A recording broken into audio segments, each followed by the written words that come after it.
Olá galera, tudo bem? Falei eu aqui de novo, segue aí, dá um like, compartilha, aproveita que você está aí, se inscreve se você não for inscrito, tá?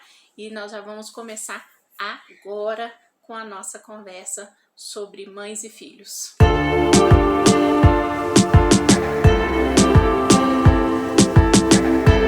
Olá galera, tudo bem? Falei eu aqui de novo, que tal a gente hoje falar sobre educação, mentiras do filho, qual o diferencial de uma criança adotada? Então, a primeira pergunta é: Valéria, eu tenho muita vontade de adotar uma criança.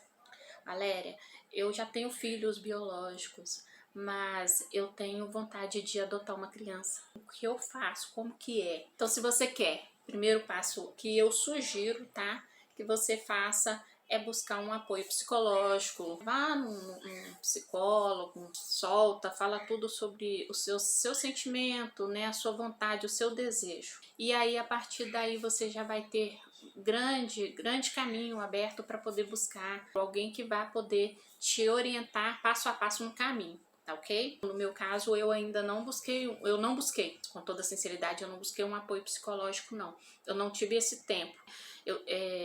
Eu tive uma pressão bem psicológica no questão de perda. Então, no momento, eu não estava preparada para poder buscar. Não, mas sempre corro atrás, busco sim, busco para mim, para criança, né, para minha filha, busco para nós. Então, o primeiro passo seria esse: vai buscar ajuda psicológica, vai buscar orientação para poder te ajudar melhor.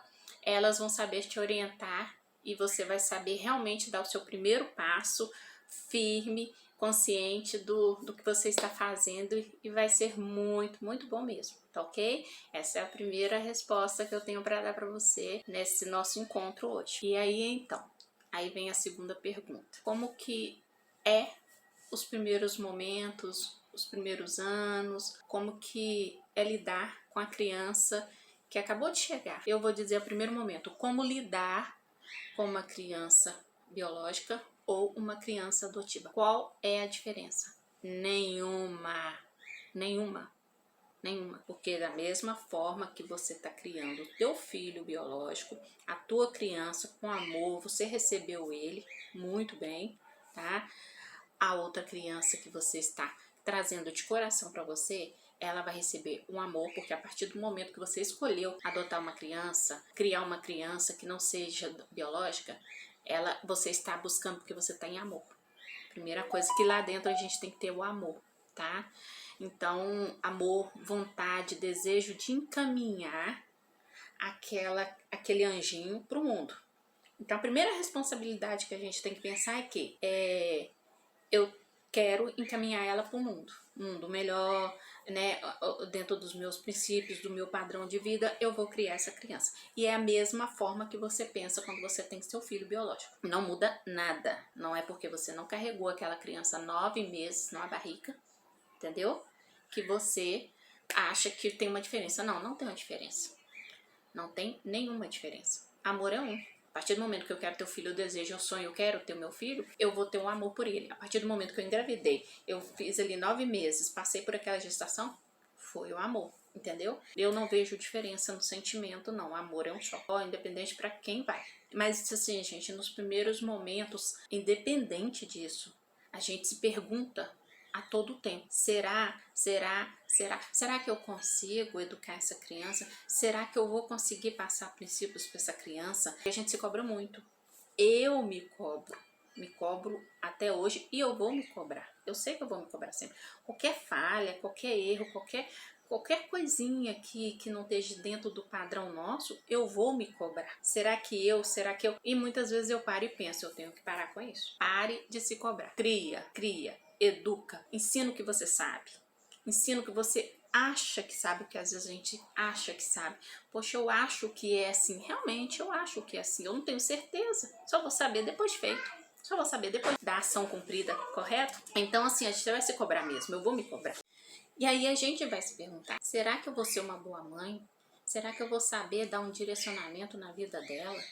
Será que eu vou conseguir educá-la? O que ela vai me perguntar? O que eu vou falar? Como que vai ser? E isso é em qualquer criança, em qualquer situação, em qualquer idade. A criança nota diferenças, a criança nota as coisas que a gente passa e ela pergunta. Ela pergunta. E aí é o momento de responder. A gente pergunta também, gente, será que ela vai me respeitar? Será que eu vou conseguir fazer com que ela entenda a direção que a vida dela tomou? Porque a minha também tomou a mesma direção. Se a vida dela mudou, a minha também mudou. Não tem diferença, a nossa vida é igual. Não foi só a dela que mudou, a minha também mudou. Então a gente tem que se adaptar a essa diferença, entendeu? A vida dela vai mudar e a minha vida vai mudar. Então a gente precisa criar um conjunto aí. A gente vai vendo, com o tempo a gente vai lidando com uma coisa, lidando com a outra e vai chegando a um consenso. De que quando você tá ali com a criança, que você olha para ela, que você enxerga aquele olhinho ali com gratidão, sabe? Com gratidão mesmo, querendo de todo jeito te agradar, entendeu? Te passar algum positivo, preocupar com você. Então ser mãe, gente, ser mãe é enxergar também isso. Ser um ser humano que enxerga essa qualidade, porque problemas a criança traz, nós trazemos. Ali na relação entre pais e filhos, a gente vai ter alegrias e tristeza. Nós vamos ter que lidar com alegrias e tristeza com a criança. E nós temos que lidar de uma forma que ela entenda que aquilo também faz parte do nosso cotidiano. O que você precisa saber é que a criança ela precisa ser educada, ensiná-la, corrigir, ser rígida na hora que precisar ser rígida. Além de passar por todos esse processo, você também precisa colocar na sua cabeça que é aquela criança que você quis, aquela criança que você buscou de coração para você, você não pode colocar que ela é uma criança especial, que tem algum tipo de problema, que vai vir com alguma coisa, que aquilo vai afetar alguma coisa, que você tem que estar sempre ali passando a mão na cabeça, apoiando, porque é minha filha de coração, não saiu, não é biológica, eu preciso cuidar como se fosse um cristal. Tudo a gente cuida como cristal, tem que se cuidar como cristal. Porém, você não pode preocupar com dar espaço para poder achar que você tem que tratar diferente. Você não tem que tratar teu filho diferente. Você não tem que tratar sua filha diferente. Você tem que tratá-la igual. Igual. O que a gente precisa entender é que aquela criança precisa de princípios, precisa de educação, precisa ser conduzida para o mundo. Então você tem que tratá-la como uma criança, um ser humano que você está preparando para a vida, né? E não como algo que vai quebrar. Nós temos o hábito de criar os nossos filhos da maneira que nós fomos criados.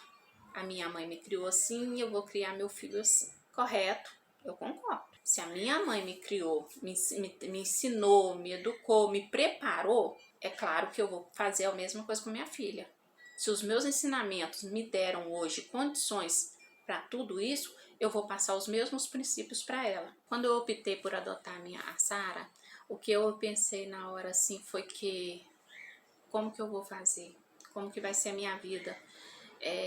Eu sou uma pessoa livre, não tenho passarinho para dar água, para poder cuidar. Então como que vai ser dali para frente? E aí eu não tive nem tempo para pensar nisso. Eu só pensava em que eu precisava acolher aquela criança naquele momento. Eu precisava cuidar dela, eu precisava trazer ela para o seio da família. Eu não pensava como eu ia educar, criar, ensinar, mostrar o mundo, mostrar as coisas para ela. Naquele momento eu não conseguia entender. Eu sei que mesmo não sendo mãe de sangue, eu não busco o melhor para ela. Eu busco ser, entendeu? Eu procuro ser a melhor pessoa possível na vida dela. Eu quero passar para ela o que de melhor eu acho que seja, entendeu? Eu quero passar para ela valores. Isso para mim é o primordial. E então é isso. Gente, outra pergunta que me fazem: como lidar com o temperamento da criança? Como que a gente consegue, né, entender, como que a gente consegue descobrir um temperamento de uma criança? A gente descobre com o tempo, a gente descobre convivendo, só que a gente tem que ser muito observadora, entendeu? Se a criança, a partir daquele momento, te contar uma história, ela é linda, é bonita, é criativa, você tem que estar atenta. Até a história que o teu filho te conta, você tem que estar atento.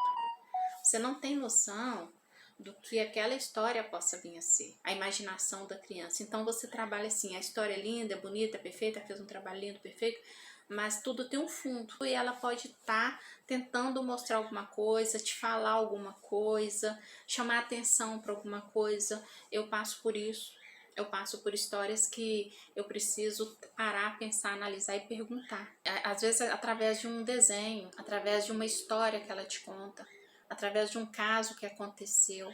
Ela não coloca ela na história. Ela fala que o amiguinho, a amiguinha, aconteceu isso, então isso tudo você tem que analisar, observar para ver se aquilo é o fato. Eu vou dar um exemplo para vocês. Quando Sara conta para mim uma história que seja algo grave, que eu precisa buscar uma informação sobre aquilo, eu de imediato eu só passo para ela que eu preciso me informar melhor sobre aquilo que ela me falou, sobre aquela situação. Eu preciso saber melhor o que aconteceu. Eu pergunto várias vezes discretamente, eu crio uma história para me perguntar várias vezes para poder ela me contar aquela história, para me observar se a história é o mesmo fato, os mesmos detalhes, sabe? Com jeito. Eu busco o outro lado das informações, sempre busco. Eu procuro não passar a mão na cabeça dela de imediato. Porque se a minha filha me conta uma história e aquela história é verdadeira, eu busquei fatos concretos de que ela é verdadeira, eu vou dar os parabéns para ela, eu vou conversar com ela e falar que aquele é o caminho certo. Aquilo ali que é verdade, passo para ela sobre a verdade, sobre o que causa uma grande mentira, aonde ela leva a gente, aonde ela leva, quais são as consequências daquele fato ali. Quando eu descubro que ela veio para mim, me contou aquela história, aí aquela história foi mentira, qualquer coisa que seja pequena, gente, pequena. Eu posso dizer para vocês que eu já voltei na escola com ela, pequenininha, por causa de uma buchinha de cabelo. E não é isso que eu quero passar para ela. Então naquele momento eu já comecei a ensiná-la. Peguei no bracinho dela, falei, ela não te pertence, ela não é sua, ela tem dono, a coleguinha me deu. Então nós vamos lá confirmar se a sua coleguinha te deu essa buchinha. Então eu já voltei com ela para a escola e já procurei informação de quem é, de quem não é, se não deu, devolve, não é sua. Então são princípios, ok? Você chegou para mim e falou, mãe, aconteceu isso e isso. Tá, vamos nós duas resolver isso. Tá? Nós vamos buscar informação e vamos ver. Já aconteceu dela virar e falar, mãe, você não acredita em mim. Você não acredita em mim, eu tô falando a verdade. Aí é aquele momento de você parar e pensar, filha, a mamãe acredita. A mamãe também precisa entender os dois lados. Mamãe precisa saber se está sendo justa. E é isso que eu quero que você entenda. A gente precisa ser justa. Nós vamos buscar a sua verdade. Nós vamos nos informar melhor sobre a sua verdade. Então, tem várias maneiras de trabalhar. E com isso você passa para a criança. Eu sinto que eu passo para ela, eu vejo os olhinhos dela brilham para mim. Às vezes não brilha, pensando assim, minha mãe não acredita em mim. Mas quando eu vou levando, vou contornando, vou falando com ela, os olhinhos dela brilham e falam, então eu tenho um ponto de confiança. A minha mãe vai saber que eu falei a verdade. E o próprio olharzinho dela entrega. Nossa, minha mãe vai descobrir que eu menti. Então isso tudo a gente tem que estar atento, gente. Tem que estar. Não é fácil. Não é fácil. Isso acontece com todo mundo, com todos nós. Nós já fomos criança um dia, já passamos por isso, não já? Vai falar quem é que nunca passou por isso na infância. Qual os pais? Seu pai, sua mãe não passou por isso, né? A minha passou. A sua passou? Se passou, você comenta aí embaixo. Fala comigo aí, tá? Então, assim, a minha passou. Vou colocar ali, a minha passou. Então, gente, por aqui a gente conversou um pouquinho, falei um pouquinho de mim, passei um pouquinho sobre como que eu faço, como que eu uso, como que eu procedo, né? Na minha caminhada é muita coisa, mas eu sinto que alguma coisinha eu consegui passar, tá bom? Espero que sim, vocês me falam. E a gente se encontra no próximo vídeo. Um beijo pra vocês, forte, obrigada pelo carinho, pela atenção de todos. Tchau!